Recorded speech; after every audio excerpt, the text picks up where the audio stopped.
In a small, forgotten town where life seemed peaceful and ordinary, there was one house that held a story no one could imagine.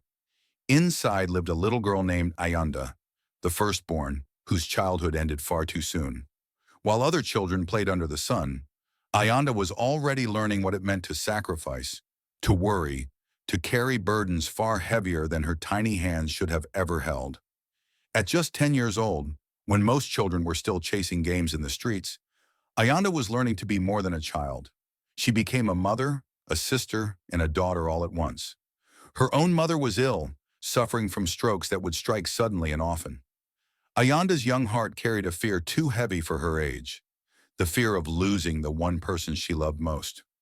Nights were long and restless as she sat by her mother's bedside, listening to every breath, praying none would be the last.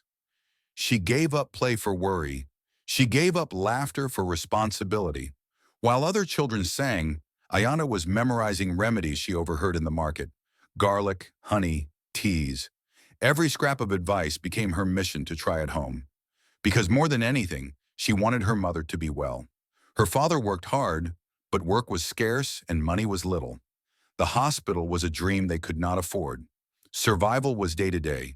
And so Ayanda, with her small hands and determined spirit, began to help in the only way she could, by selling peas and nuts in the dusty streets of town. Step by step, basket in hand, she walked under the scorching sun, calling out to strangers. Many saw just a child, but inside her, a quiet strength was growing, one built out of sacrifice, love, and necessity. For Ayanda, this life was normal.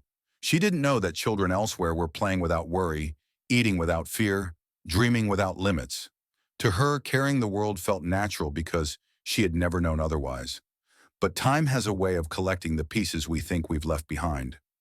15 years later, Ayanda had grown into a woman, yet the child inside her still carried the weight of yesterday. She loved deeply, gave endlessly, and shouldered responsibilities even when they were not hers to take. She found it almost impossible to put herself first. She didn't know how.